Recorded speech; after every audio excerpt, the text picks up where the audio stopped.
إني ألقى الإيناس في صومي وصلاتي ودعائي للرحمن وجميع الطاعات. إني ألقى الإيناس في صومي وصلاتي ودعائي للرحمن وجميع الطاعات. إني ألقى الإيناس في صومي وصلاتي ودعائي للرحمن وجميع الطاعات. هل لي من الرحمن فيضا من البركات أنجو من النيران ومخاطر الدركات. هل لي من الرحمن فيضا من البركات أنجو من النيران ومخاطر الدركات. ويرجح الميزان ويرجح الميزان بجميل الحسنات. إني ألقى الإيناس في صومي وصلاتي ودعائي للرحمن وجميع الطاعات. إني ألقى الإيناس في صومي وصلاتي ودعائي للرحمن وجميع الطاعات. تمضي بنا الأعمار ومصيرنا القبور، هل حفرة من نار أم روضة من نور. تمضي بنا الأعمار ومصيرنا القبور، هل حفرة من نار أم روضة من نور. رباه يا رباه، رباه يا رباه، رباه يا رباه فاغفر خطيئتي. إني ألقى الإيناس في صومي وصلاتي ودعائي للرحمن وجميع الطاعات. إني ألقى الإيناس في صومي وصلاتي ودعائي للرحمن وجميع الطاعات. هل لي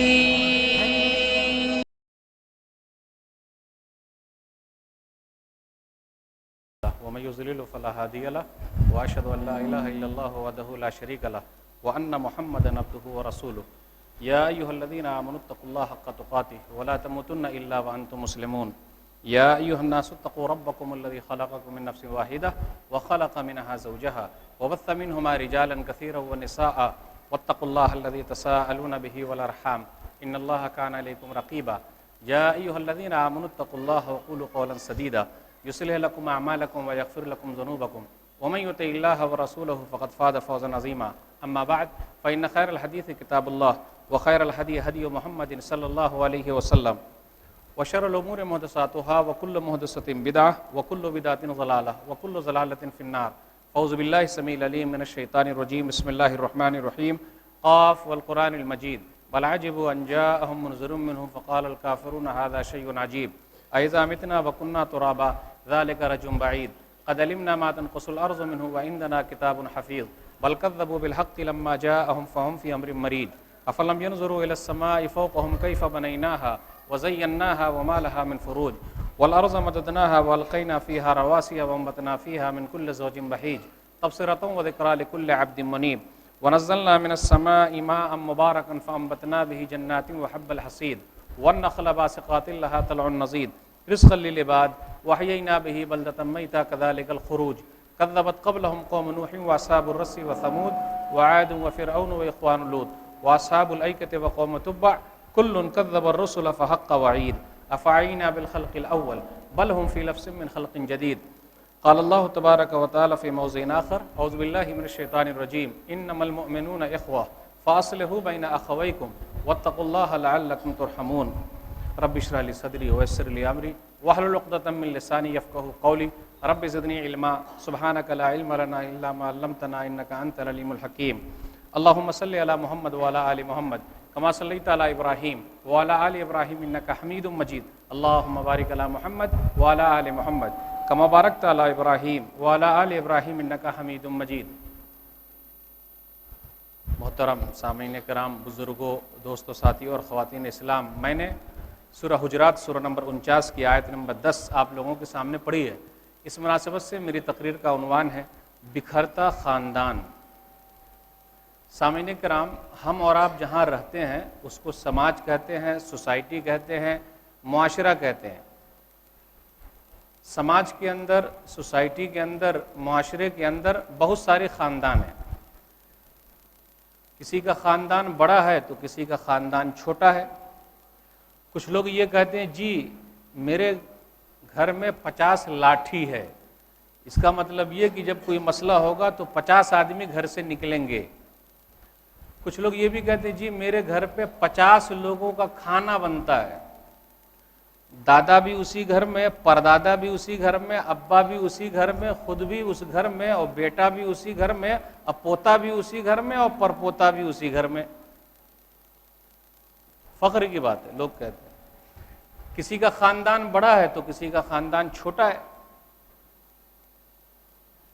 بڑے خاندان میں بھی جھگڑے ہوتے ہیں، اور بڑے خاندان کے جھگڑے کورٹ میں چلتے ہیں۔ بھائیوں کے درمیان جھگڑا، چچا کے درمیان جھگڑا کورٹ میں۔ چھوٹے خاندان میں بھی جھگڑے ہوتے ہیں، لیکن وہ جھگڑے روڈ پر ہوتے ہیں، لوگوں کو پتہ چلتا ہے فلاں آدمی فلاں سے لڑ رہا ہے۔ اس کی وجہ سے ہمارا خاندان جو ہے وہ ٹوٹ رہا ہے، لڑائی جھگڑے کی وجہ سے۔ آج بات کریں گے کہ کسی طریقے سے ہمارے درمیان صلح ہو جائے۔ ٹوٹنے کے پیچھے سب سے اہم چیز ہے جھگڑا، اور جھگڑے میں بھی اگر رگڑا ہو جائے تو مسئلہ اور زیادہ گڑبڑ ہے۔ جھگڑے کو سلٹایا جا سکتا ہے، ختم کیا جا سکتا ہے، لیکن اگر وہ رگڑا ہو جائے تو اس کو ختم نہیں کیا جا سکتا۔ اب رگڑا کیسے ہوتا ہے مولوی صاحب، وہ سمجھانا پڑے گا۔ بھئی اب ایک بتہ زمین ہے، میرا بھائی لے رہا ہے نا، نہیں دے سکتا، دوسرے کو دے دوں گا، بھائی کو نہیں دوں گا، چچا کو نہیں دے سکتا، چاہے جو ہو جائے، رگڑا۔ پھر اپنی بھی زمین ہے، حقدار بھی ہے، لیکن وہ بول رہا نہیں میری ہے، رگڑا، چلتے رہتے۔ اب ابا کا انتقال ہو گیا تو میراث جلدی تقسیم کرنے کا، لیکن ایک بھائی اس کے اندر بڑا ہوشیار ہے، 2-4-5 سال سوچ رہا ہے چلاتے رہو چلاتے رہو، رگڑا کر رہا ہے یہ، جبکہ میراث جلدی تقسیم ہونی چاہیے، کیونکہ جھگڑے کا وہی ایک سبب ہے۔ تو ہمارا خاندان ٹوٹ رہا ہے اس طریقے سے، اور سب کے پیچھے جھگڑا بہت کردار ادا کرتا ہے۔ اور جھگڑا جب ہوتا ہے تو اس کے پیچھے ہے غصہ۔ غصہ اکیلے آتا ہے، غصہ اکیلے آتا ہے، لیکن جب وہ جاتا ہے تو نقصان کر کے جاتا ہے، عقل کا نقصان، شخصیت کا نقصان، اور اس کے بعد جو ہے ہو رہا ہے سماج میں وہ نقصان نظر ہی آ رہا ہے۔ آدمی کو جب غصہ آتا ہے تو دیکھ لیجئے اس وقت اس کو کھڑے ہو جانا چاہیے، کہاں؟ آئینے کے سامنے۔ بہت پیارا لگتا ہے، چہرے پر لالی نظر آتی ہے، کتنا پیارا ہو گیا ہے، چہرے پر تازگی، سیب کٹا ہوا لگ رہا ہے۔ جب غصہ آتا ہے تو کچھ بھائیوں کا غصہ اپنے سماج میں بڑا مشہور ہے، یہ بھائی فلاں خان صاحب سے لڑنے کا نہیں، ان کا غصہ بہت مشہور ہے بھائی، کئی لوگ آ کے پکڑتے ہیں اس کو۔ اور جب غصہ آتا ہے تو یہ ہونٹ ہلنے لگتے ہیں، سانسیں پھولنے لگتی ہے، اور کئی لوگ مل کے پکڑتے ہیں۔ غصہ غصہ غصہ۔ جس نے غصے کو پی لیا، لیکن پینے کا مطلب یہ نہیں کہ بھئی جہاں پر غصہ ہونا چاہیے وہاں بھی نہیں ہو رہا ہے۔ اب یہاں پر میں ایک چٹکلا سنانا چاہتا ہوں آپ کو، اس کے اندر بھی عبرت ہے، یوں ہی مولوی صاحب نہیں سنا رہے ہیں۔ ایک سانپ کی دوستی ہو گئی ایک بڑے بزرگ سے، سانپ کی دوستی اور بڑے بزرگ سے۔ تو بڑے بزرگ نے کہا کہ بھائی صاحب اگر آپ میرے ساتھ دوستی کریں گے تو آپ کو کاٹنا نہیں ہے کسی کو۔ تو سانپ نے کہا ٹھیک ہے میں کسی کو نہیں کاٹوں گا۔ اب بیچارہ سانپ روڈ پر پڑا ہوا ہے، یہ ادھر سے آ رہا وہ لات مار کر کے جا رہا، وہ ادھر سے آ رہا وہ لات مار کر کے جا رہا، کیونکہ معاہدہ ہو چکا ہے کہ وہ کاٹے گا نہیں۔ تو جب کاٹے گا نہیں تو اس کی حالت پتلی ہو گئی، کوئی بھی آ کے لتیا کے جا رہا، مار کے جا رہا۔ پھر بیچارہ سانپ بزرگ صاحب کے پاس پہنچا کہ دیکھیے آپ سے میں نے سمجھوتا کر لیا، آپ کے ہاتھ پر میں نے بیعت کر لی، اور بات جم گئی، لیکن میری حالت پتلی ہو رہی ہے، کوئی بھی آ رہا ہے مار رہا ہے۔ تو بزرگ صاحب نے ایک بڑا اہم نسخہ بتلایا. تو غصہ ہونا چاہیے لیکن اس کا طریقہ بھی صحیح ہونا چاہیے اظہار کرنے کا. یہ نہیں غصے میں آئے تو بیوی کو طلاق طلاق طلاق. کبھی غصے میں آ کر بیوی کے لیے 5,000 کا سونا بھی خرید کے لے آئیے, لیکن ایسا کبھی نہیں ہوتا. تو بزرگ صاحب نے کہا, رے بھائی تیرے کو میں کاٹنے سے منع کیا تھا کہ کاٹنا نہیں, یہ پھن اٹھا کر دکھانے سے تھوڑے نہ منع کیا تھا. اگر پھن اٹھا کر دکھا دیتا تو دوسرے لوگ تیرے کو مارتے ہی نہیں, کیونکہ سانپ ہو سکتا کاٹ لے. تو پھن کیوں نہیں دکھایا؟ تیرے کو پھن دکھانا چاہیے تھا تاکہ لوگ بھاگ جاتے. تو ایسا مطلب یہ نہیں کہ مولوی صاحب بول رہے ہیں کہ آپ غصہ کرنے کا نہیں, تو جہاں پہ غصہ ہونا چاہیے وہاں بھی نہیں ہو رہے ہیں آپ. ایسا نہیں ہے. ایک آدمی نبی صلی اللہ علیہ وسلم کے پاس آیا اور کہا اوصنی, صحیح بخاری کتاب الادب کتاب نمبر 78 حدیث نمبر 6116, مجھے آپ وصیت کیجئے, کچھ بتلائیے. دیکھیے صحابہ کرام نبی صلی اللہ علیہ وسلم سے جڑے رہتے تھے, ہم اور آپ بھی علماء کے ساتھ جڑے رہیں, مسئلے مسائل پوچھیں. آج کل مولوی صاحب سے ہم اور آپ یہی پوچھتے ہیں کہ مولوی صاحب کوئی نسخہ بتلائیے تاکہ ہم راتوں رات مالدار ہو جائیں, بس دعا کر دیجئے کہ دکان چلتی رہے. اب کچھ مولوی صاحب اپنا الو بھی سیدھا کر لیتے ہیں, کچھ دکانوں مکان کی خیر و برکت کے لیے لکھا کے لے آتے ہیں. ہم اور آپ دماغ لگائیں کہ اگر واقعی اس تختی میں دکانوں مکان کی خیر و برکت ہے تو مولوی صاحب آپ کو لکھ کے کیوں دے دیں گے؟ وہ تمام تختی اپنے گھر میں لگا کے رکھیں گے تاکہ پوری برکتیں ان کے گھر پہ اترے. تو کہیں کہیں ہمیں اور آپ کو بھی چونا لگ جاتا ہے. اب خود ہی موقع دے رہے تو چونا لگے گا ہی. تو پتہ یہ چلا کہ صحابہ کرام نبی صلی اللہ علیہ وسلم سے جڑے رہتے, مسئلے مسائل پوچھتے. تو انہوں نے پوچھا کہ مجھے آپ وصیت کیجئے. تو نبی صلی اللہ علیہ وسلم فرمایا لا تغضب, غصہ مت کرنا. فردد مرارا, پھر بار بار پوچھا اور کچھ بتلائیے اور کچھ بتلائیے اور کچھ بتلائیے. اس سے کیا مسئلہ نکل رہا ہے؟ ایک وقت میں ایک ہی مسئلہ سیکھیے. بہت سارے لوگ ایک وقت میں کئی مسائل سیکھ لیتے ہیں اور کچھ بھی یاد نہیں. تو جب وہ بار بار پوچھے کہ اور کچھ بتلائیے اور کچھ بتلائیے, تو نبی صلی اللہ علیہ وسلم ایک ہی چیز دہرا رہے ہیں, غصہ مت کرنا, غصہ مت کرنا, غصہ مت کرنا. ختم, چلے گئے وہ. تو پتہ یہ چلا غصے پر جس نے بھی کنٹرول کر لیا بڑا فائدہ ہے. اور ایک حدیث ہے, اس حدیث پر عمل کر کے دیکھیے. سنن نبی داؤد کتاب الادب کتاب نمبر 40 حدیث نمبر 4777, من کظم غیظا وهو قادر علی ان ينفذه, جس آدمی نے غصے کو پی لیا جبکہ وہ غصے کے اظہار کی طاقت رکھتا ہے کہ غصے کو ظاہر کرے اور کوئی اس کا بگاڑ نہیں سکتا, اس کے باوجود بھی, طاقت رکھنے کے باوجود بھی غصے کو پی لیا اور بدلہ نہیں لیا, اللہ قیامت کے دن سب لوگوں کے سامنے بلائے گا اور اختیار دے دے گا کہ جس حور عین کو تو چاہتا ہے چن لے. حور عین تو الگ سے ملے گی لیکن اسپیشل بھی ملنے والی ہے, لیکن کس کو ملے گی؟ جو غصے کو پی جاتا ہے. تو اگر چاہتے ہیں کہ ایک اور حور عین مل جائے تو آپ غصے کو پی جائیے, اسپیشل حور عین.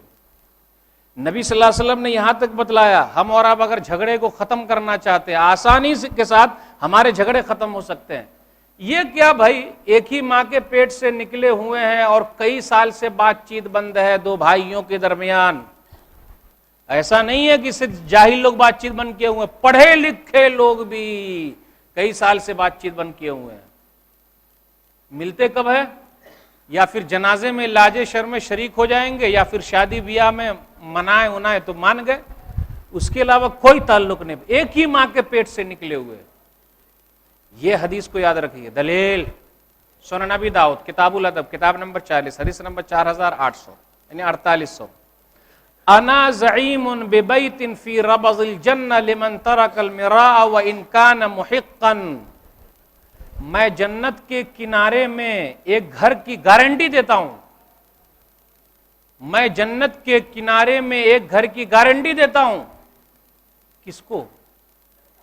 جو حق پر ہونے کے باوجود بھی جھگڑا نہیں کیا اور اپنا حق چھوڑ دیا. حق پر ہونے کے باوجود بھی جھگڑا نہیں کیا اور اپنا حق چھوڑ دیا اللہ کے لیے. نبی صلی اللہ علیہ وسلم کہتے ہیں کل قیامت کے دن میں جنت کے کنارے میں ایک گھر اس کو دلا کے رہوں گا. لیکن کیا ہم اور آپ اپنی زمین چھوڑنے کے لیے تیار ہیں؟ دوسرے کی ہڑپنے کے لیے تیار ہیں. غریب لوگ بیچارے روٹی بنانا چاہتے ہیں, کہ بھئی بیچارے کو روزی روٹی مل جائے, اور امیر لوگ روٹی کو ہضم کرنے کی چکر میں ہے, یہ بنانے کی چکر میں ہے, وہ ہضم کرنے کی چکر میں ہے. جو طاقتور بھائی ہے وہ دبا رہا ہے, تو جس نے اپنی زمین حق پر ہونے کے باوجود بھی چھوڑ دی, نبی صلی اللہ علیہ وسلم کہتے ہیں جنت کے کنارے میں ایک گھر اس کو دلا کے رہوں گا. یہ اہم مسئلہ ہے, تب مسئلہ ہمارا حل ہوگا, تب خاندان جو ہمارا ٹوٹ رہا ہے وہ صحیح سے ہو جائے گا. یاد رکھیے گا, تمام کے پیچھے شیطان کا بڑا ہاتھ ہوتا ہے, اور شیطان غصہ ہی دلاتا ہے, اور شیطان پیچھے سے لگا ہوا ہے. شیطان انسان نما بھی شیطان ہمارے درمیان گھوم رہے ہیں, آپ کے منہ پر آپ کی بات, ان کے منہ پر ان کی بات, ان کے جیسا, ارے لگتا ہے بڑا خیرخواہ آدمی ہے, لیکن یہ نہیں معلوم کہ وہ اندر سے آپ کو کاٹ رہا ہے, اس لیے بچنا چاہیے. ایک حدیث کے اندر آیا, صحیح مسلم کتاب الصفات المنافقین کتاب نمبر 50 حدیث نمبر 2813, نبی صلی اللہ علیہ وسلم فرماتے ان ابلیس یضع عرشہ علی الماء ثم یبسط سرایاہ, ابلیس اپنا تخت پانی پر لگاتا ہے, پانی پر لگا رہا ہے, اور اپنے چیلے چپاٹے کو بھیجتا ہے, جاؤ. سب آ کے کہتے میں نے یہ کیا, میں نے یہ کیا, میں نے یہ کیا. ایک آ کے کہتا ما ترکتہ حتی فرقت بینہ وبین امرأتہ, میں ایک آدمی کے پیچھے اور اس کی بیوی کے پیچھے لگا رہا, اس وقت تک لگا رہا جب تک کہ دونوں کے درمیان جدائی نہ کرا دی. فیدنیہ من نعم انت, ابلیس جو شیطانوں کا شیطان ہے اس آدمی کو اپنے سے قریب کرتا ہے اور کہتا ہے بہت اچھے, شاباش, بڑا اچھا کام کیے. آمش کی روایت میں فیلتزمہ, گلے لگا لیتا ہے. تو ہم اور آپ, ہم میں سے کچھ بھائی شیطان کو موقع دے رہے ہیں, اور اس کام کی وجہ سے جو ہمارے سماج میں چل رہا ہے, ہمارا خاندان ٹوٹ رہا ہے, شادی بیاہ ٹوٹ رہی ہے, یہ اس لیے بڑھتا جا رہا مسئلہ, شیطان کو موقع دیا جا رہا ہے. اس لیے ذرا بچ کے رہیے گا. بھائیوں کے درمیان جدائی کرانا بھی شیطان ہی کا کام ہے. دلیل سورہ یوسف سورہ نمبر 12 آیت نمبر 100, ان نزغ الشیطان بینی وبین اخوتی, کہ شیطان نے میرے اور میرے بھائیوں کے درمیان جدائی کرا دی. یوسف علیہ السلام کہتے ہیں, اس لیے ذرا شیطانوں کو پہچانیے کہ کون جدائی کرا رہا ہے. اگر ہم اور آپ نہیں پہچانیں گے تو ختم ہو جائیں گے. آئیے, چاہتے ہیں کہ ہمارا سماج پھر مل جائے, معافی تلافی ہو جائے, جو ہو گیا ختم, معاف کرنا سیکھیے. یہ چیز ہمارے درمیان ہے. او بھائی چاہے جو ہو جائے, قبر میں چلا جاؤں گا, معاف نہیں کروں گا, نہ, بس تیرا جنازہ اٹھے اس وقت تک حاضر نہیں. اب بات چیت بند ہے تو بند ہے. واہ بھائی واہ, معاف کرنا سیکھیے, معاف معاف معاف. نبی صلی اللہ علیہ وسلم کی سیرت کیا ہے؟ ظالم سے لیا ظلم کا بدلہ نہ کسی وقت, ظالم سے لیا ظلم کا بدلہ نہ کسی وقت, مارا بھی تو اخلاق کی تلوار سے مارا. وہ ادائے دلبری ہو کہ نوائے عاشقانہ, وہ ادائے دلبری ہو کہ نوائے عاشقانہ, جو دلوں کو فتح کر لے وہی فاتح زمانہ. نبی صلی اللہ علیہ وسلم دلوں کو فتح کرنے والے تھے. معاف کرنا سیکھیے. جو معاف کرنا سیکھتا ہے, جا بھائی معاف معاف معاف, اللہ اس سے محبت کرنے لگتا ہے. تو ہم اور آپ چاہتے ہیں کہ اللہ ہم سے محبت کرے, تو معاف کرنا سیکھیے. دلیل والکاظمین الغیظ والعافین عن الناس واللہ یحب المحسنین, سورہ آل عمران سورہ نمبر 3 آیت نمبر 134. جو لوگ غصے کو پی جاتے ہیں اور لوگوں کو معاف کرتے ہیں, اللہ ان جیسے نیک لوگوں سے محبت کرتا ہے. اس لیے معاف کرنا سیکھیے. جا بھائی معاف, بھائی صاحب, بڑے بھائی معاف, چھوٹا بھائی معاف, ابا کے ساتھ کچھ بھی معاف, امی کے ساتھ معاف, بیوی کے ساتھ مسئلہ ہوا معاف, بیٹے کے ساتھ مسئلہ ہوا معاف. معاف کرنا سیکھیے. لوگ قسم کھا لیتے ہیں, جی نہیں, آئیے ایک واقعہ، صحابہ کرام معاف کرتے تھے، کاش کہ یہ جذبہ ہمارے اندر بھی آ جائے۔ دلیل صحیح بخاری کتاب التفسیر کتاب نمبر 65 حدیث نمبر 4757، مصطح بن اساسہ ابو بکر صدیق رضی اللہ تعالیٰ عنہ کے خالہ زاد ہیں، خالہ زاد بھائی ہیں۔ ام المومنین عائشہ رضی اللہ تعالیٰ عنہ بیٹی ہیں ابو بکر صدیق رضی اللہ تعالیٰ عنہ کی۔ تہمت لگایا، منافقوں نے الزام لگایا، کچھ سیدھے سادے مسلمان بھی شامل ہو گئے، جس میں سے مصطح بن اساسہ بھی ہیں رضی اللہ تعالیٰ عنہ، صحابی رسول ہے۔ ابو بکر صدیق رضی اللہ تعالیٰ عنہ اپنا مال خرچ کرتے ہیں، غور سے سنیے گا، مال خرچ کرتے ہیں، دیتے ہیں، بولتے نا ہماری بلی ہم کو ہی میاؤں، جس تھالی میں کھایا اسی تھالی میں چھید، قربان جائیے۔ صحابہ کرام معاف کرتے تھے۔ ابو بکر صدیق رضی اللہ تعالیٰ عنہ نے قسم کھا لی کہ میں مصطح بن اساسہ کو مال نہیں دوں گا۔ رب کو یہ ادا پسند نہیں آئی، رب نے ایک آیت اتار دی، سورہ نور سورہ نمبر 24 آیت نمبر 22، وَلَا يَأْتَلِ أُولُو الْفَضْلِ مِنْكُمْ وَالسَّعَةِ أَنْ يُؤْتُوا أُولِي الْقُرْبَى وَالْمَسَاكِينَ وَالْمُهَاجِرِينَ فِي سَبِيلِ اللَّهِ وَلْيَعْفُوا وَلْيَصْفَحُوا أَلَا تُحِبُّونَ أَنْ يَغْفِرَ اللَّهُ لَكُمْ وَاللَّهُ غَفُورٌ رَحِيمٌ۔ کیا ہو گیا ہے، مالداروں کو قسم کھا لیتے ہیں کہ نہیں دیں گے، غریبوں کو، قریبی رشتہ داروں کو معاف کریں، درگزر کریں، کیا نہیں چاہتے کہ اللہ معاف فرمائے؟ اللہ بخشنے والا، رحم کرنے والا ہے۔ صحابہ کرام کے درمیان جذبہ یہ تھا کہ جو بھی آیت اتری سمجھ لیتے تھے کہ کیا میں اس میں شامل ہوں کیا؟ ابو بکر صدیق رضی اللہ تعالیٰ عنہ نے یہ آیت سنی۔ ہم اور آپ بھی دینی پروگرام میں بہت ساری قرآن کی آیتیں سنتے ہیں، میں غلطی نہیں کرتا بھائی، میرے لیے نہیں ہے، یہ فوراً بدل گئے، بھلا واللہ یا ربنا انا لنحب ان تغفر لنا، کیوں نہیں ہے ہمارے رب، ہم تو چاہتے ہیں کہ تو ہم کو معاف فرمائے۔ قسم جو کھا لیا تھا، کفارہ ادا کیا اور مصطح بن اساسہ پر مال خرچ کرنے لگے۔ آج اگر کوئی ہماری بیٹی پر الزام لگا دے، اس کی خیریت رکھیں گے صحیح؟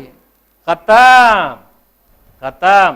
صحابہ کرام معاف کرتے تھے، اس لیے ان کا مقام و مرتبہ کافی اونچا ہے، تو معاف کرنے کا جذبہ پیدا کیجئے۔ ہم اور آپ چاہتے ہیں کہ بھائی بھائی ہو کر مل جائیں، گلے مل لیں، عید بقرعید کے موقع پر مل لیتے ہیں، سوئی کھا لیتے ہیں، ارے بھائی ہمیشہ مل کے رہیں، چند دن کی زندگی ہے، 40 سال 50 سال 60 سال 70 سال 100 سال کون زندہ رہتا ہے بھائی؟ اس لیے پیار محبت کے ساتھ رہیے۔ تو انا کو کر دیجئے فنا، ورنہ ہم سب ہو جائیں گے فنا۔ جملے پر غور کیجئے، انا کو کیجئے فنا ورنہ ہم سب ہو جائیں گے فنا۔ انا میں غلطی کبھی نہیں کرتا، مجھ سے غلطی تھوڑا نہ ہوتی، وہ بیٹے نے کی ہے، بڑے بھائی نے کی ہے، میں غلطی تھوڑا نہ کرتا ہوں، میری بیوی ہی بہت زیادہ غلط کام کرتی ہوں، اس کا دماغ ہی خراب ہے، وہ میں بہت اچھا آدمی ہوں، میں نتھنگ، میں کچھ بھی نہیں ہوں۔ یہ صفت پیدا کیجئے، میں نہیں۔ کچھ لوگ کیا بولتے ہیں، یار لڑائی جھگڑا ہوا اگر مل لیں گے نا تو لوگ مذاق اڑائیں گے، جھک گیا، جھک گیا جھک گیا جھک گیا۔ ارے جھک گیا؟ جو اللہ کے لیے جھکے گا اللہ اس کو اٹھا لے گا، جو اللہ کے لیے جھکے گا اللہ اس کو اٹھا لے گا۔ دلیل صحیح مسلم کتاب البر والصلہ کتاب نمبر 45 حدیث نمبر 2588، وما تواضع احد للہ الا رفعہ اللہ، جو اللہ کے لیے تواضع خاکساری یعنی جھکے گا، مل لے گا جا کے۔ یہ جو ہے نا بڑا شیطان ہے یہ والا، وہ ملنے گا نہیں، اللہ اس کو اٹھا لے گا۔ نہنگو ازدہا وہ شیر نر مارا تو کیا مارا، نہنگو ازدہا وہ شیر نر مارا تو کیا مارا، بڑے موذی کو جب مارا نفس امارہ کو گر مارا۔ اس کا مطلب یہ ہے آپ سانپ کو مار لیں، ازدہا سانپ کو، شیر کو مار لیں، تکلیف دینے والے جانور کو مار لیں، بہادر نہیں ہیں آپ۔ سب سے بڑا بہادر یہ ہے کہ یہ جو بولتا ہے نا انا میں، اس کو مار لیا، یہ سب سے بڑا بہادر ہے۔ سانپ کو مار لا، ازدہا سانپ کو بولے بڑا بہادر نا، میں، اس لیے انا کو کر دیجئے فنا، آج کا آج مل جائیں گے، محبت پیدا ہو جائے گی۔ چاہتے ہیں کہ آپس میں محبت پیدا ہو جائے تو مجاز کو سمجھیے۔ مجاز کا مطلب بھئی ایک آدمی ہے وہ مذاق پسند نہیں کرتا، ہم اس کے ساتھ مذاق کیے جا رہے ہیں، اب ایک آدمی ہے اس کو وہ جملہ اچھا نہیں لگتا، ہم جملہ بولتے جا رہے ہیں، جیسے میں ابھی جملہ بول رہا ہوں مثال کے طور پہ، میں اپنی بیوی سے کہتا ہوں تو ایسی ہے، تیرا باپ ایسا، تیری ماں ایسی، تیرا خاندان ایسا، کس پگلی کو اٹھا کر کے لے آیا ہوں. یہ جملہ بیوی کبھی سننا ہی نہیں چاہتی، لیکن میں بار بار سنا رہا ہوں، مزاج نہیں سمجھ پا رہا ہوں، بار بار سناتا ہوں. نمک کیا زیادہ ہو گیا، نمک کیا کم ہوا، پوری پلیٹ اٹھایا اور لے کر سیدھا پھینک دیا. بیچارے پلیٹ کی کیا غلطی ہے بھائی، کھانے کی کیا غلطی ہے بھائی. مجاز. اب ایک چاچا ہے، ان کو مذاق پسند نہیں، ہم چاچا کے ساتھ مذاق کیے جا رہے ہیں. نہیں چلے. مجاز. جس نے بھی مجاز کو سمجھ لیا اس کا گھر جنت بن گیا. اب ایک دو دلیل دینا ضروری ہے. گھر کے اندر بیوی کے ساتھ جھگڑا ہمیشہ ہوتا ہے، اب جھگڑے کو ختم کرنا ہے، تو خاندان ٹوٹ رہا ہے، آسان طریقہ ختم کرنے کا. ہر آدمی چاہتا ہے ہمارا گھر جنت بنا رہے. نبی صلی اللہ علیہ وسلم نے کیا فرمایا؟ مجاز کو سمجھیے. صحیح بخاری کتاب النکاح کتاب نمبر 70 حدیث نمبر 5184. ہم اور آپ کیا بولتے ہیں؟ ٹیڑھی پسلی سیدھا کر دوں گا. یہ جملہ دماغ سے ہٹا دیجیے، یہ اپنے کمپیوٹر سے ڈیلیٹ مار دیجیے، ختم نہیں رہے گا. کیوں؟ جب یہ جملہ بولیں گے آپ سیدھا کیا کر پائیں گے؟ خود آپ ٹیڑھے ہو جائیں گے، سیدھا نہیں کر پائیں گے. کیونکہ نبی صلی اللہ علیہ وسلم حدیث بیان کیے ہیں، المرأۃ کالضلع ان اقمتها کسرتها. عورت ٹیڑھی پسلی سے پیدا ہوئی ہے، سیدھا کرو گے تو توڑ دو گے، ٹیڑھے ہی پن میں فائدہ اٹھاتے رہو.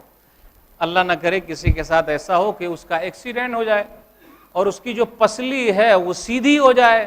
اب ہاسپٹل لے کے جائیں گے تو ڈاکٹر صاحب کیا کریں گے؟ بھائی جلدی آپریشن کرو اور پسلی کو پھر ٹیڑھا کر دو، کیونکہ ٹیڑھے پن میں خوبصورتی ہے.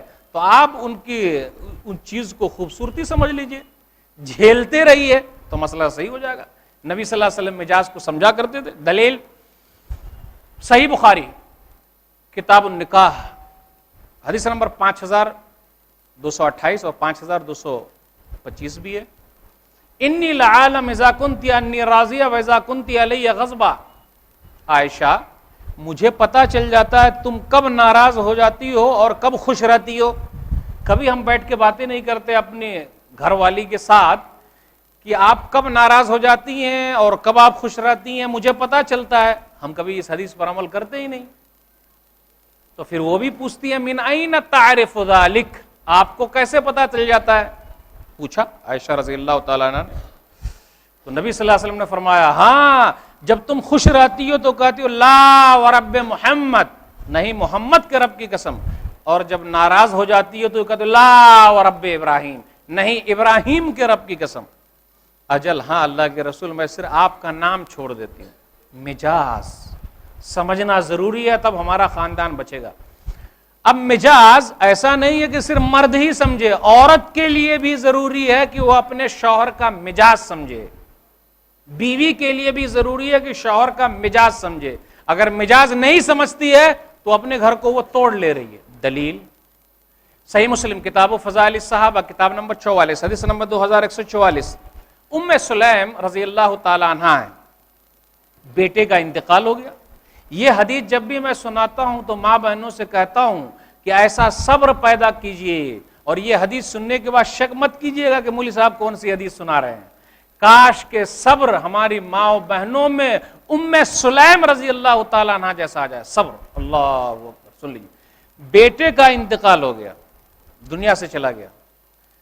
جب شوہر گھر پہ آ رہے ہیں تو اپنے گھر والوں سے کہا لا تحدثوا ابا طلحہ بابنی حتی اکون انا احدثہ. ابو طلحہ بھی گھر پہ آئیں گے، تم لوگ بات مت کرنا، میں بات کروں گی. یہ دلیل ہے ہمارے لیے کہ شوہر کے مجاز کو بیوی سمجھے کہ تم لوگ بات کرو گے، کیا معلوم کیسے کرو، میں خود بات کروں گی. گھر پہ وہ آئے. آج کل دیکھ لیجئے کچھ مائیں بہنیں کیسے سینہ پیٹ رہی ہیں، بال نوچ رہی ہیں، وہ چلا رہی ہیں. بچے کا انتقال ہو گیا. ام سلیم رضی اللہ تعالیٰ عنہ کے بیٹے کا انتقال ہوا ہے، لیکن قربان جائیے کیا صبر ہے. شوہر آئے، پتہ ہی نہیں چل رہا ہے کہ اس گھر میں بچے کا انتقال ہوا ہے. تقربت الیہ العشاء، رات کا کھانا پیش کیا.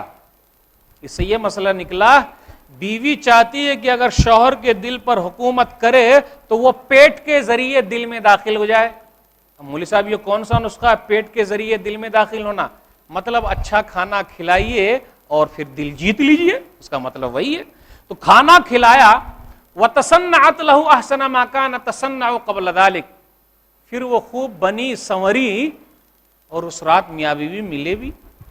صبح نہیں، اسی رات. اب جب بات ہو گئی، ایسا نہیں گھر کے اندر گھسے پوری ریل کھول دیا، کہاں تھے، کہاں چلے گئے تھے، کیوں ایسا، آپ تو ہمیشہ غائب رہتے. ارے وزیر داخلہ بن گئی ہے. نہیں نہیں نہیں، اب بھائی آئے ہیں پریشان حال ہیں، ذرا پانی وانی پلانے کا، بیٹھنے کا، پھر اپنی بات رکھنے کا.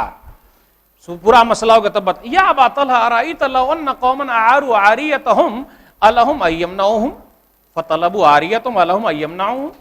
ابو طلحہ یہ بتلاؤ، اگر کوئی امانت دے اور وہ امانت لینا چاہے تو اس کی امانت کو واپس کرنا کہ نہیں کرنا؟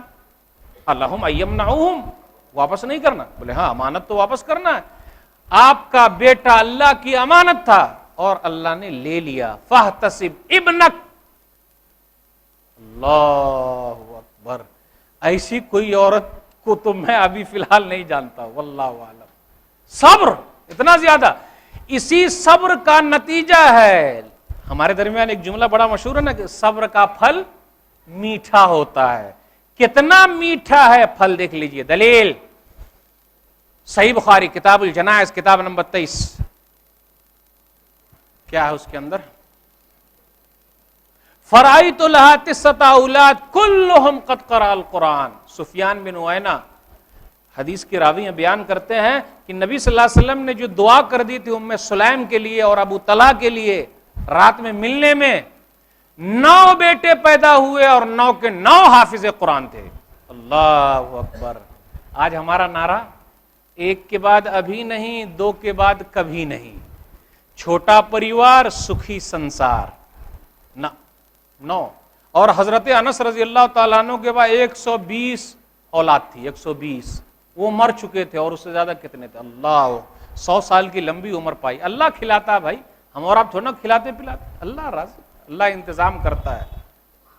پتہ یہ چلا مزاج کو سمجھنا ضروری ہے. اگر مزاج کو سمجھ لے ختم، آپ کا گھر جنت بنا ہوا ہے. ہم اور آپ اپنے بچے کا مزاج نہیں سمجھتے ہیں. کچھ لوگ ہیں اپنے بچے کو لے کر بہت پریشان. مولوی صاحب بہت مستی کرتا ہے، یہ بہت مستی کرتا ہے. تو مستی کرتا ہے مطلب لے چانٹا مار رہے ہیں، گالی دے رہے، پگلا کہیں گا، شیطان کہیں گا، دیوانہ کہیں گا. پھر تھوڑی دیر کے بعد چالو ہو گیا، لے مارے مارے مارے، پھر تھوڑی دیر کے بعد پھر چالو ہو گیا. بچے کا مزاج سمجھیے. جس نے بھی مزاج سمجھ لیا کامیاب. جو بچہ زیادہ مستی کر رہا ہو، اکثر یہ ہوتا ہے کہ وہ دماغ کا تیز ہے. اکثر یہ ہے کہ وہ دماغ کا تیز ہے. تو جب دماغ کا تیز ہے تو بچپن ہی سے ایسا کھلونا لے کے آ جائیے کہ وہ اسی میں لگا رہے. اور ایک کھلونا سے ایسا نہیں کہ ہر دن کھیلے گا، وہ کچھ وقت کے بعد پھر دوسرا چاہیے، تیسرا چاہیے. تو ایسا بنانے والا بلڈنگ ایک لے آئیے بنا بلڈنگ، توڑ بھائی بنا، توڑ بنا، وہ آگے چل کے انجینئر بن جائے گا ہو سکتا ہے. یعنی آپ اپنے اس کے دماغ کو لگاتے رہیے، کیونکہ اگر خالی چھوڑیں گے تو مستی کرے گا، اور خالی نہیں رہے گا، لگا رہے گا کچھ نہ کچھ میں، تو ذرا مستی کم ہو جائے گی. اور ذرا کھیل کود میں بھی پوری انرجی اس کی لگ جائے نا، تو ذرا مستی اور کم ہو جائے گی. تو ہم اور آپ تو دم پیک کرے کھیلنے جانے کا نہیں، یہ نہیں کرنے کا، وہ نہیں کرنے کا، ایسا نہیں چلے گا. کھیلنے دیجیے ذرا. اور مزاج اگر سمجھ لیتے ہیں تو بڑا فائدہ ہے. ایک حدیث سنن نسائی کتاب التطبیق کتاب نمبر 12 حدیث نمبر 1142 ہے غالباً. نبی صلی اللہ علیہ وسلم مغرب یا عشاء کی نماز پڑھا رہے ہیں. حضرت حسن رضی اللہ تعالیٰ عنہ یا حسین رضی اللہ تعالیٰ عنہ ان کو لے کر آئے ہوئے ہیں. جیسے نبی صلی اللہ علیہ وسلم سجدے میں گئے، حسن رضی اللہ تعالیٰ عنہ یا حسین رضی اللہ تعالیٰ عنہ پیٹھ پر آ کر بیٹھ گئے. اب دیکھیے نبی صلی اللہ علیہ وسلم نماز پڑھا رہے ہیں اور وہ صاحب چھوٹے میاں پیٹھ پر آ کر بیٹھ گئے.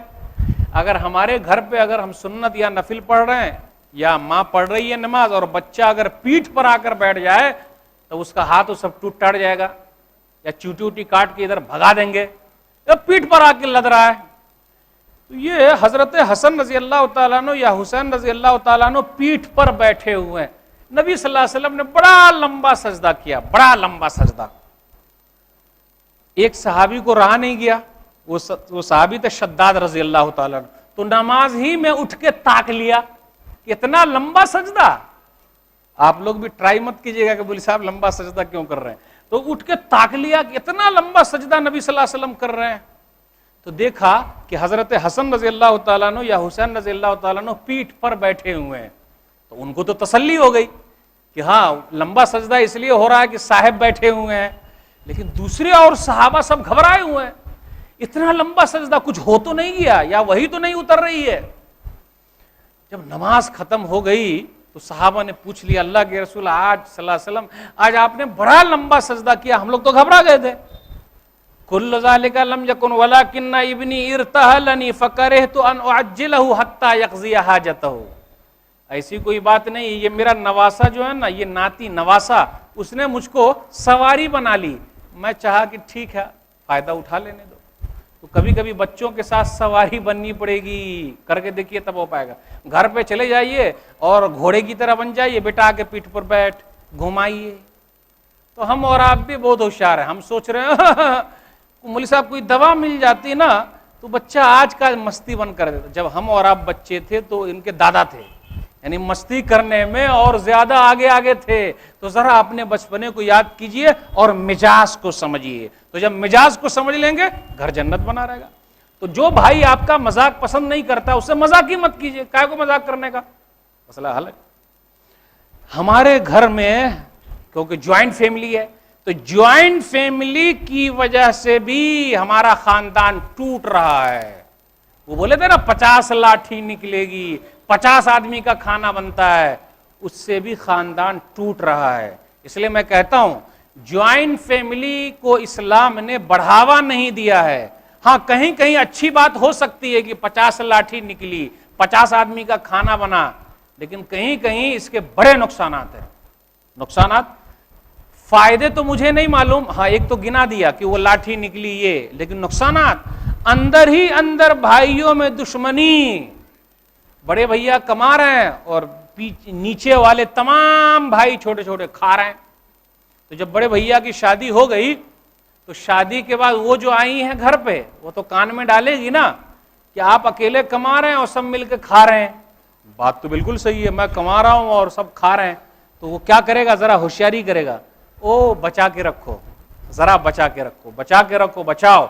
اور جیسے ہی الگ ہوا محل بنا لیا اپنا. جب ایک ساتھ تھا تو محل بنا ہی نہیں، اور جیسے الگ ہوا محل بن گیا. بھائیوں کے درمیان دشمنی یہیں سے شروع ہو گئی، بھیا نے دبا لیا.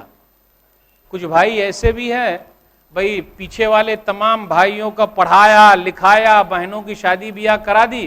تو کچھ ماں باپ ایسے بھی ہیں کہ بڑے بیٹے کو اپنے گھر سے نکال دیا، جا تو نے کیا ہی کیا ہے. دشمنی یہاں بڑھ رہی ہے. پھر اسی طرح ہمارا خاندان ٹوٹ رہا ہے، ہمارا گھر ٹوٹ رہا ہے. ساس بہو کا جھگڑا نہیں، وہ تو رگڑا چل رہا ہے. پھر اسی طرح نند اور بھابھی کا جھگڑا نہیں، وہاں بھی رگڑا چلتا ہے. کاش کے ساس اور بہو میں ماں بیٹی کا رشتہ قائم ہو جائے. کاش کے، ناممکن نہیں ہے لیکن مشکل ضرور ہے. ناممکن نہیں ہے لیکن مشکل ضرور ہے کہ ماں بیٹی کا رشتہ، نند اور بھوجائی بھابھی میں بہن کا رشتہ قائم ہو جائے. ناممکن نہیں، مشکل ضرور ہے. ساس اگر پرانے ذہن کی ہے، پرانے زمانے کی ہے، اس کو یہ لگتا ہے کہ میرا بیٹا جو ہے نا مجھ سے چھینا جا رہا ہے. پہلے کیا بولتا، امی امی امی امی امی امی امی. اب تو امی بولنا کم کر دیا. تو اس کو یہ لگتا ہو میرا بیٹا اب چھینا جا رہا ہے کیونکہ امی کے لفظ کم ہو گئے. تو کبھی کبھی بیوی کو پہلے سے بول کے رکھنے کا، اے فلانے کی امی سن، آج میں اپنی امی کے سامنے تجھے پھٹکارنے والا ہوں. لیکن پھٹکارنے کا مطلب یہ کہ ذرا تیز بولوں گا، برداشت کر لینا، تاکہ امی کو یہ لگے کہ میں امی سے زیادہ محبت کرتا ہوں. کبھی کبھی ایسا بھی کرنا، اے فلانے کی امی کیا کر رہے ہیں آپ، اپنے ساتھ کے ساتھ ذرا صحیح رہا ورنہ تیری بہو بھی تیرے ساتھ. ہاں سنبھال کے. تو امی کو ذرا لگے گا ہاں بیٹا ذرا میرے حق میں بول رہا ہے، وہ اس کو یہ لگتا ہے میری محبت چھینی جا رہی ہے۔ کچھ بہو ایسی بھی آتی ہے جو یہ چاہتی ہے سب کو چھوڑ دو اور شوہر پر قبضہ کر لو۔ جس عورت کے اندر یہ ہے، جس بہو کے اندر یہ ہے سب کو چھوڑ دو اور شوہر پر قبضہ کر لو، وہ گھر ٹوٹ جائے گا۔ کیوں؟ اس آدمی کے ساتھ کئی رشتے جڑے ہوئے، ماں کدھر سے بولے تو بولے گے ادھر سے، اچھا ماں کی طرف سے بولا ادھر، جورو کا غلام ہو گیا، بیوی کا نوکر ہو گیا، بولے تو کہاں سے بولے، پس رہا ہے۔ ارے رشتہ جڑا ہوا ہے، کسی کا بھائی بھی ہے، وہ رشتہ جڑا ہوا۔ نند اور بھابھی کے درمیان رشتہ اگر بہن والا قائم ہو جائے تو دیکھیے آج کا آج ہمارے خاندان کے اندر برکت آ جائے۔ ایک حدیث سنانا چاہتا ہوں، بھابھی ہو تو ایسی، کیسی؟ جابر بن عبداللہ رضی اللہ تعالیٰ عنہ کی بیوی جیسی، اگر ایسی بھابھی کسی کو مل جائے تو گھر دیکھیے جنت بن جائے گا۔ دلیل صحیح بخاری کتاب النفقات کتاب نمبر 69 حدیث نمبر 5367 یا 5667۔ نبی صلی اللہ علیہ وسلم سے ملاقات ہو گئی جابر بن عبداللہ کی، تو نبی صلی اللہ علیہ وسلم نے پوچھا تزوجت یا جابر، جابر شادی کر لیے کیا؟ اس سے یہ مسئلہ نکلا ہمارے بزرگوں کو بھی اپنے نوجوان کی شادی کے بارے میں فکر ہونی چاہیے۔ جب بھی نوجوان سے ملاقات ہو، اے بھائی شادی ودی کیا کہ نہیں کیا بھائی؟ تو آج کل کیا بولتے ہیں کہ جب پیر پر کھڑے ہو جائیں گے تو شادی کریں گے۔ بھائی ابھی بھی الحمدللہ پیر ہی سے تو چل رہے ہیں، ہاتھ سے کون چل رہا ہے؟ سبحان اللہ۔ جب نوکری ملے گی تو چھوکری لائیں گے گھر پہ، ایسا نہیں ہے بھائی۔ ہو سکتا ہے ہم اور آپ کوڑھی ہوں، جانتے ہیں کوڑھی، جب وہ آئے گی اور ان کا ڈنڈا جب پڑے گا نا تو پھر ہم اور آپ تیز ہو جائیں گے۔ تو شادی کی برکت سے اللہ تعالیٰ مالدار کر دیتا ہے، اس لیے ذرا انتظام ہو جانا چاہیے۔ شادی ہو گئی؟ بولے ہاں ہو گئی۔ ارے کیسی عورت سے شادی کیے؟ نبی صلی اللہ علیہ وسلم نے پوچھ لیا، یہ نہیں پوچھا بارات کتنے لے کے گئے تھے، ارے دان دہیج کہاں ملا، نہیں پوچھا وہ گاڑی ملی کہ نہیں، ارے موٹر سائیکل ملی کہ نہیں ملی، ارے کتنے بارات لے گئے، 200-300، وہ 25 طرح کا آئٹم کھانے کا تھا کہ نہیں تھا، ارے کا کھلایا، شادی میں گئے بوڑھے کا گوشت کھلا دیا، وہ گوشت ٹانتے ٹانتے چمڑا ٹانتے ٹانتے یہ جبڑا ہلنے لگا، کا کھلایا؟ لات مارا، کا کھلایا؟ خلامہ کا گھر گائے کھائے پہ پھر عیب بھی نکال دی، یہ نہیں پوچھا کتنے لے کر گئے، کون سا آئٹم تھا، ہاں بڑا اچھا کھلا نا۔ ارے وہ کیسی ہیں، وہ کیسی سے کیے؟ اللہ کے رسول میں تو باقرہ سے نہیں کیا، باقرہ مطلب جس کی شادی نہیں، وہ سیبہ سے کیا، مطلب طلاق شدہ ہے، طلاق والی یا اس کے شوہر کا انتقال ہو۔ ہاں کیوں ایسی سے کیا؟ دیکھیے صحابہ کرام پہلے اٹھا لیتے تھے۔ آج ہمارے سماج میں بہت ساری ایسی عورتیں ہیں، بہت ساری بہنیں ہیں، ان کے کوئی ہاتھ لال پیلے کرنے والا نہیں، وہ ساری جوان عورتیں ہیں، بہنیں ہیں، بوڑھی ہو رہی ہیں دان دہیج کی وجہ سے، سسٹم کی وجہ سے۔ کوٹ صحابہ کرام کے درمیان کا جو ماحول تھا ماشاءاللہ آرام سے، تو انہوں نے ریزن بتایا، وجہ بتائی کہ میں نے ایسی عورت سے نکاح کیوں کیا۔ دیکھیے کہا ان عبد اللہ ہلک وترک بنات وکرہت ان اجیئہن بمثلہن فتزوجت امرأة تقوم علیہن وتصلحہن۔ میرے ابا شہید ہو گیا اور میرے پاس 9 بہنیں تھی۔ اللہ اکبر۔ جس گھر میں اگر 2 بہن ہو 3 بہن ہو، ہم اور آپ اپنی بیٹی نہیں دیں گے، کیوں؟ تمام بہنیں مل کر میری بیٹی کے تمام بال صاف کر دیں گی نہ 9 بہنیں، اس لیے میں نے ایسی عورت سے نکاح کیا تاکہ میری بہنوں کا خیال رکھے۔ بھائی ہو تو ایسا، کیسا؟ جابر بن عبداللہ رضی اللہ تعالیٰ عنہ۔ بھابھی ہو تو ایسی، کیسی؟ جابر بن عبداللہ رضی اللہ تعالیٰ عنہ کی بیوی جیسی۔ اگر ایسی بھابھی مل جائے تو دیکھیے نند اور بھابھی کے درمیان بہنوں کا رشتہ قائم ہو جائے گا۔ گھر کو جنت بنانا، آئیے گھر کو جنت بنانا چاہتے ہیں ہم اور آپ، اپنے لیے جو پسند کریں اپنے بھائی کے لیے بھی وہی پسند کریں، یہ یاد رکھیے گا ہمیشہ۔ اپنے لیے جو پسند کریں اپنے بھائی کے لیے بھی وہی پسند کریں، تب ہو پائے گا، ورنہ گڑبڑی ہو جائے گی۔ کیسے؟ دلیل صحیح بخاری کتاب الایمان کتاب نمبر 2 حدیث نمبر 13۔ لا یؤمن احدکم حتی اکون احب الیہ من والدہ وولدہ والناس اجمعین. یہ ایک الگ حدیث ہے. ایک حدیث یہ ہے کہ جو تم اپنے لیے پسند کرتے ہو اپنے بھائی کے لیے بھی پسند کرو. اس میں ایک راز چھپا ہوا ہے. ہم تو چاہتے ہیں کہ ہمارے پاس محل بن جائے, تجارت میں ہم آگے نکل جائیں, ہر چیز میں آگے ہو. پھر آپ کا جن کے ساتھ رشتہ جڑا ہوا تو وہ بھی تو چاہتے ہیں کہ آگے بڑھے, تو ذرا ان کے لیے بھی پسند کیجئے. اگر یہ چیز آ جائے گی ہمارے درمیان, پھر دیکھیے ہمارا خاندان خود بخود آگے چلا جائے گا. ایک چیز اور ہے, کیوں ہمارا خاندان ٹوٹ رہا ہے؟ ہم کسی سے توقع زیادہ لگا لیتے ہیں. توقع مطلب میرے بڑے بھائی باہر کما رہے ہیں تو بھیا سے جا کے مانگوں گا, بھیا اتنا قرض دے دیجئے. امید تو لے کر گیا تھا کہ بھیا دے دیں گے, لیکن بھائی نے دیا ہی نہیں تو جھگڑا. بہن بہت پیسے والی بہن ہے, چلے گئے مانگنے کے لیے, قرض اتنا دے دیا جائے, بہن نے دیا ہی نہیں, جھگڑا. توقع صرف اللہ کی ذات سے, ہمیشہ اللہ کی ذات سے رکھیے. دوسروں کے پیچھے مت بھاگیے, یہ ہمارا کچھ کر دے گا, نہیں. اور جس سے ہم اور آپ زیادہ امید لگاتے ہیں وہی ہمارا کام نہیں ہوتا. جس سے زیادہ امید لگا کے, اور آپ کا کام وہ لوگ کر دیں گے جہاں سے کوئی امیدیں نہیں ہیں. ہو جائے گا. آزما کے دیکھیے, پیسے والوں کے پاس آپ بھاگ رہے ہیں, مولوی صاحب بس کام ہو گیا 6 مہینہ تک ٹرکاتے رہے, ہو گیا. اور جب وقت آیا تو آپ فون ہی نہیں اٹھا رہے ہیں یا سوئچ آف, ملتے ہی نا, ہو جائے گا کام. اور کبھی کبھی کام ایسی جگہ سے اللہ کرا دیتا ہے, انتظام کرا دیتا ہے, وہاں سے کوئی امید نہیں. تو اللہ کی ذات سے امید رکھیے, اللہ آپ کا کام کرا دے گا. بھائیوں کے درمیان جھگڑا ہو رہا ہے, وہ جھگڑے کو ختم کرنا ہے. بھائیوں کے درمیان جو جھگڑا ہوتا ہے اس کے سب سے بڑے ذمہ دار ابا ہیں. ارے مولوی صاحب یہ کیا بول رہے ہیں آپ؟ ہاں صحیح بول رہا ہوں. یہ ہے کڑوا سچ.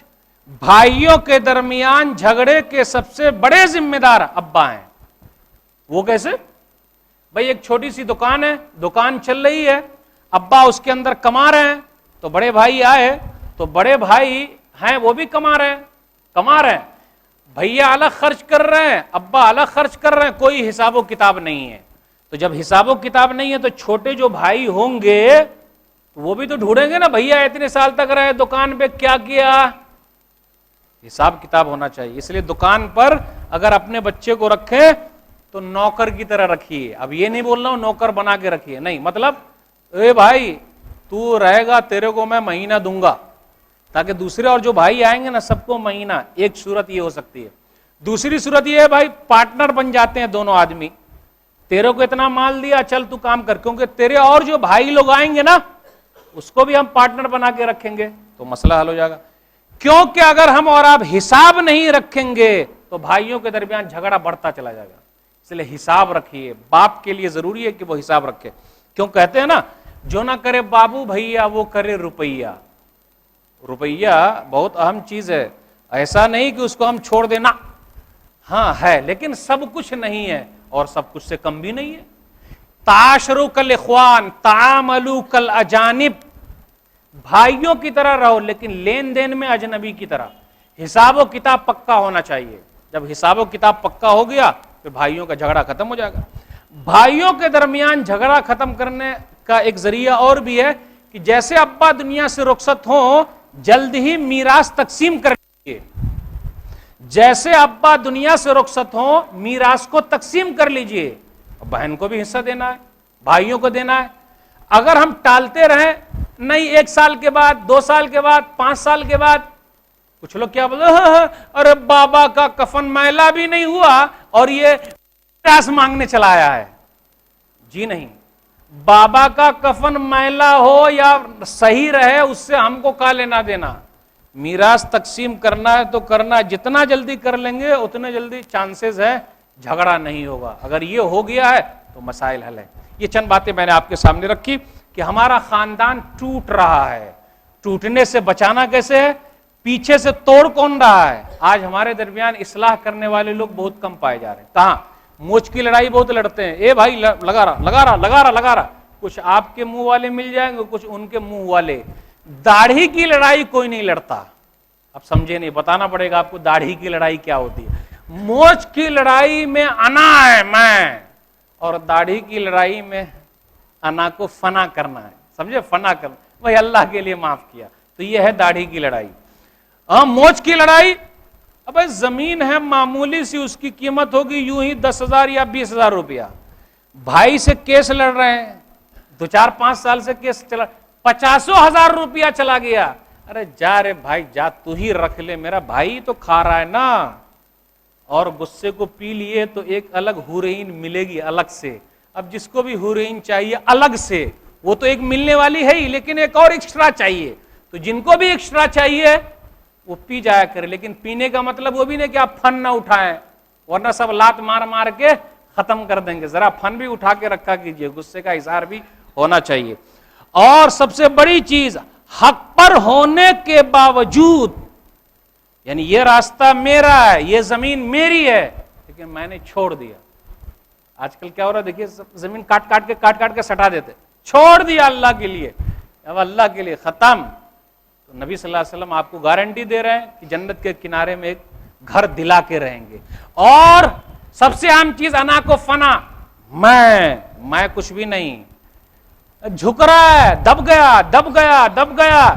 سلام میں پہل کر لیجیے، میں بڑا بھائی اور چھوٹے بھائی کو سلام کروں گا، ہم میری شان گھٹ جائے گی. ارے میں تو شوہر ہوں، اب بیوی کو سلام کروں، میری شان گھٹ جائے گی، میں مرد ہوں نا مرد. انا کو کر دیجئے فنا، سلام میں پہل کر لیجئے، سب سے بہترین انسان ہے. یہ کرنا ہے بڑا مشکل. سننے میں بڑا اچھا لگا کہ مولوی صاحب ہونا چاہیے ایسا، لیکن جو بھی عمل کر لیا تو بڑا اچھا آدمی ہے. اس لیے دعا کرتے رہیں کہ اللہ تعالی ہمارے درمیان جو لڑائی جھگڑا اس کو تو ختم کر دے، خاندانوں کے لڑائی جھگڑے ختم کر دے، بھائیوں کے درمیان کے لڑائی جھگڑے ختم، ہمارے خاندان کو اللہ جوڑ دے، کتاب و سنت پر چلنے کی توفیق دے. اللہ بدعت و خرافات سے دور رکھ.